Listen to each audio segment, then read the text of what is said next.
This is the country of Venezuela, once one of the richest Latin American countries thanks to its huge oil reserves. Venezuela is today one of the worst countries to live in. So what went wrong? Well, this guy here practically gave away everything for free. Free water, free electricity, free medical clinics, free schools, free everything. Under President Hugo Chavez, Venezuela was literally a socialist paradise on earth. The country earned massive amounts of money out of oil exports and used that money for funding large-scale freebie programs. With this, Hugo Chavez emerged as the poster boy of a new socialist utopia, where everything was provided to everyone by the government free of cost. But things took a turn for the worse when oil prices crashed in 2014. Profits from Venezuela's oil sector started evaporating due to Chavez's populist schemes. To continue to fund these populist schemes, the government printed more money. With every sector nationalized, including agriculture, production dropped and there was a severe shortage of food and other essentials. Corruption, cartel formation and hoarding by mafias selling overpriced products only worsened the situation. More money, lesser goods, high demand. A perfect recipe for an economic disaster with a skyrocketing inflation. Venezuela's inflation rate went from 274% in 2016 to 863% in 2017, 130,000% in 2018, and hit 10 million% in 2019.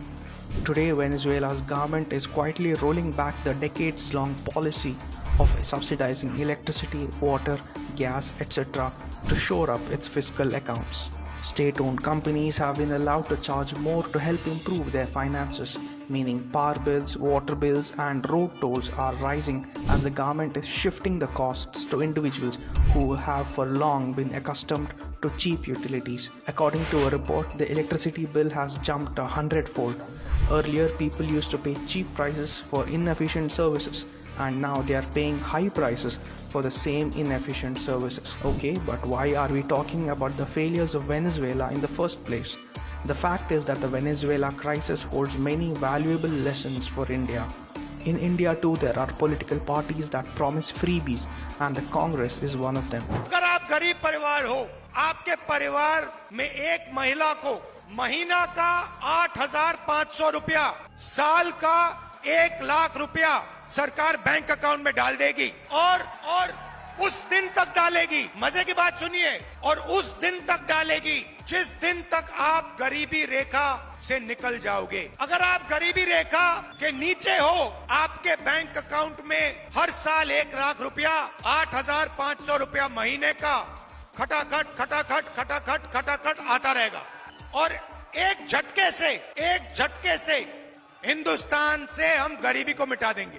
Apart from promising 1 lakh rupees per year to poor women, in its manifesto for the 2024 Lok Sabha elections, the Congress has also promised 1 lakh rupees per year to the unemployed, a farm loan waiver, a student loan waiver, legal guarantee for MSP for farmers according to the MS Swaminathan Commission, and other freebies. Interestingly, the same MSP guarantee was rejected by the Congress-led UPA government as it would distort the market and be counterproductive, leading to skyrocketing prices of agricultural produce.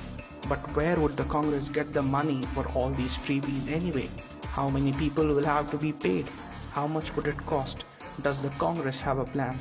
Listen to what Praveen Chakravarti, a key member of the Congress Manifesto Committee, has to say. I can tell you that there is a rough idea of the cost. Share that with me. If there is a rough idea, share it with me. The rough idea, according to our calculations of all the schemes put together, is between 5 to 6 lakh crore over 5 years. 5 to 6 lakh crore over 5 years, which means roughly 1 to 1.2 lakh crores per year.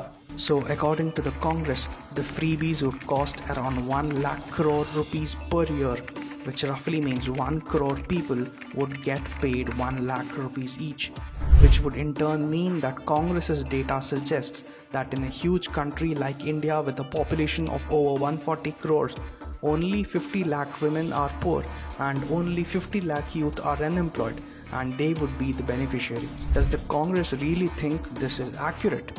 The Congress has no idea how many people would have to be paid freebies and how much the freebies would cost the government.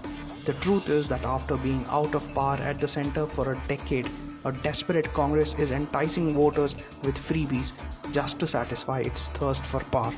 Rahul Gandhi and his coterie have absolutely no idea how to pay for the freebies. We've already seen how the Congress came to power in Karnataka on the back of freebies and is now bankrupting the state's coffers. Congress's own deputy chief minister has confessed that they have no funds for development since all the money was used to pay for the freebies. If Congress wins the 2024 elections and comes to power, its freebies will wreck the entire nation's economy.